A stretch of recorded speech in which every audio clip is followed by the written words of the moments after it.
أن يعرف.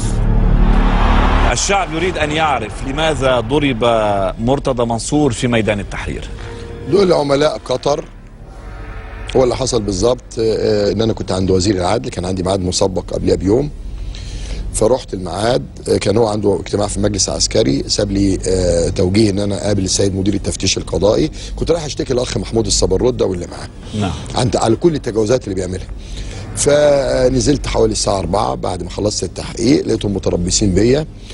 العربيه بتاعتي واقفه في اول اشاره بعد الجامعه الامريكيه، في ولدين جيهم، انا فاتح الازاز مفيش مشكله، راحوا مرشين على وشي ماده كده ما شفتش بعديها. حاولوا ينزلوني من العربيه بالقوه، تشبثت، 2 ركبوا جنبي و2 ركبوا ورايا، وابتدوا يضربوني بالبنيات في وشي بعنف شديد. العسكري مرور قفل الاشاره، الناس نزلت كلها. شعب مصر دلوقتي شايف ان في يعني للاسف ميدان التحرير اللي هو هذا الرمز بقى معظمه بلطجه، فالناس خافت. كل اللي عملوه ان قالوا للعسكري افتح الاشاره، فتحوا الاشاره. انا طبعا دم مغرق وشي، ينزل مناخيري وبينزل من بقي، عيني تقريبا ما كنتش شايف بيها. العربيه مشيت الاشاره الثانيه عند عبد المنعم رياض، عند تمثال عبد المنعم رياض، حصلوني. سواق تاكسي طلع جنبي كده قال لي يا استاذ مرتضى من فضلك هتموت. انا مش واخد بالي الازاز مفتوح، اقفل ازازك بالحديد. دي بلطجه، ده شغل بلطجه، ده شغل بلطجه. طيب رحت عملت بلاغ. اول حاجه كلمت مدير مكتب وزير الداخليه في ساعتها، ثم كلمت لواء في الامن العام، وبعدين كان عندي طريقين، يطلع النائب العام يطلع على عصام شرف، وطلع على عصام شرف على بيته على طول بحالتي بدمي. واخد بال حضرتك؟ بس لحد هون خبرتنا كيف ضربت، ما خبرتنا لماذا ضربت.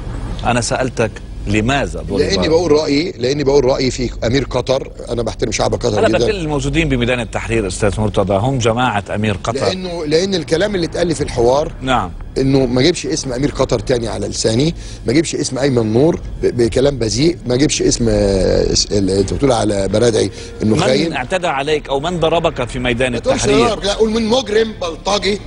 لا ليش مجرم بلطجي؟ لا ما حدش يعرف. ربما لانك مرفوض ان تكون بين هؤلاء، لان هؤلاء يعتبروا ان الثوره قد كشفت قناعا عن وجه مرتضى منصور الذي كان معارض ديكور على ايام حسني مبارك. يعني لا مش عم بستفزك، انا عم بحكي برايي. اسمع بس، شو بدك احكيك براي الناس اللي بيسمع بس. ما انا كمان عم بدي اسال سؤال. ما تكمل سؤالي.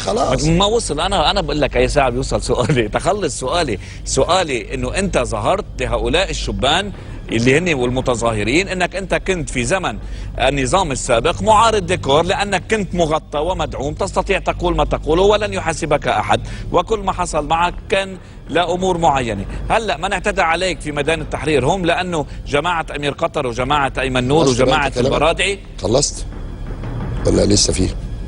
ما بعرف. اجاوبك بقى. معارض ديكور النظام يحميه. النظام سنة 90 كان حسني مبارك رئيس الجمهورية، أسقطني في انتخابات مجلس الشعب في دائرة الدقي والعجوزة ضد أمال عثمان، وخدت حكم محكمة القضاء محكمة النقض واترمى في الزبالة. ده النظام اللي واقف معايا. انتخابات مجلس الشعب 95 كسبت الانتخابات برضه ضد واحد فرض عليه الحراسة محكمة القيم، خصمي في دايرة أتميدة، وقالوا إنه خرب اقتصاد مصر، والنظام لفق لي قضيه، جه عمل بيان في التلفزيون المصري انا اللي اهتم اعتداء على ناسي وانصاري، ان انا كنت انا ومصطفى بكري على فكره، انهم ظبطوا اسلحه وذخيره خلاص، ان احنا كنا جايبين دولت عشان نفجر متغمر. ده النظام واسقطني. 3 النظام اسقطني الانتخابات الوحيده اللي كان حصل فيها اشراف قضائي 2000 نجحت فيها، اسقطني 2005، اسقطني 2010، وخدت احكام من محكمه النقض. صح. ثانيه واحده واترمت في الزباله. ادي النظام ده على المستوى السياسي. النظام الديكور حتى على المستوى الرياضي. انا كنت رئيس نادي الزمالك، حلوا مجلس ادارتي، خدت حكم حلوا مجلس ادارتي، لما زهقوا مني حبسوني 87 97 2007. هو النظام بقى كان بيهزر معايا؟ مين اللي قال للنظام؟ عندما دقت ساعة الحقيقة دافعت عن حسني مبارك او لم تدافع؟ هقول لك. شوف احنا دلوقتي ده سؤال بقى، انا خلصت قلت لك ادي النظام بقى اللي كان. بس عندما دقت ساعة الحقيقة وشعر مرتضى منصور ان الرئيس مبارك قد يرحل فعلا، هب للدفاع عنه او لا؟ الافضل انك تدافع مجانا ولا تدافع بالملايين؟ لو انا دلوقتي قلت لك تعمل برنامج، مقدم برنامج ببلاش ولا تعمله بفلوس؟ ملايين. تفضل ايه؟ ملايين. ما تقوليش ده المال والبنون زينة الحياة الدنيا. لما حسني مبارك اول محامي يطلب منه ان يدافع عنه بتوكيل هو واولاده وارفض، ملايين. ولكن المحامي فريد الديب قال نفى كل هذا الكلام، قال انه لم يطلب. خد هذا السر مني. في بيتي، اسف، في مكتبي، كان قاعد الدكتور محمد حموده، كان يوم جمعه، عندما اعتذرت الرئيس مبارك، الوحيد اللي كان بيكلمه انا، لما طلب مني ابقى المحامي، وانا اعتذرت بادب شديد. عارف اعتذرت ليه؟ علشان لما اقول كلمه. الرئيس مبارك طلب منك شخصيا التوكل عنه؟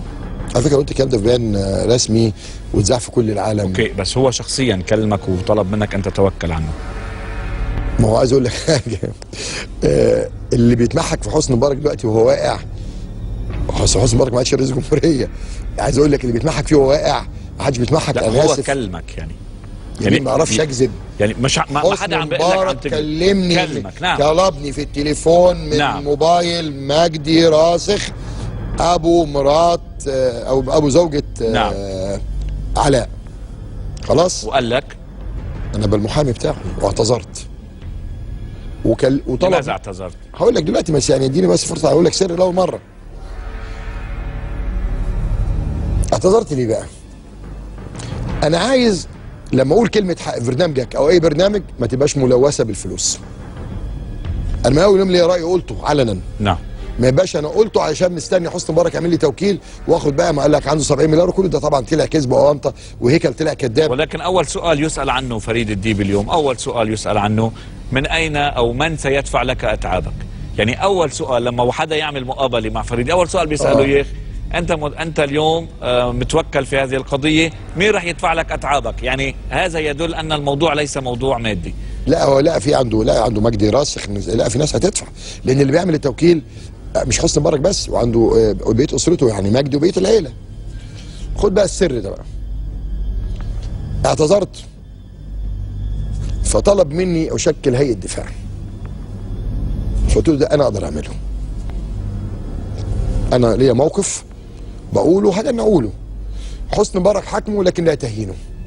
حسني مبارك هو رئيس جمهوريه، لما البنت ولا الراجل قلع الجزمه قعد يضرب الصوره بتاعته، ولا البنت قالت يا خنزير، قلت لا، ده ما يتشتمش، لان لو سمحت ان انا رئيس الجمهوريه ايا كان عايز تحكمه حكمه، اخطا يتحاكم، انا ما عنديش مشكله معاه خالص. لهذا السبب لم تشتم عائله مبارك بحياتك، يعني شتمت كل العالم زي مين؟ بس خليني اكمل بموضوع فريد ديب بس عشان اقول لك مين اللي جاب فريد ديب. لحظه بس انا هون الموضوع، يعني دائما يعني يؤخذ عليك انه مرتضى منصور هاجم كل الناس، شتم كل الناس، علق مع كل الناس، ولكن ولا مره واحده يعني مس باحد من عائله مبارك مزبوط. كان خط احمر، يعني لا رئيس ولا اولاد. كلامك مظبوط. نرجع بقى نخش بس في الجزئيه بتاع فريد ديب. طلبت 2 محامين، طلبت رجائي عطيه، نعم، محمد حموده كان قاعد لانه كان محامي الرئيس واولاده في قضيه الشرق الاوسط، فقال لي بالحرف الواحد هو حضرتك بتكلمني ليه؟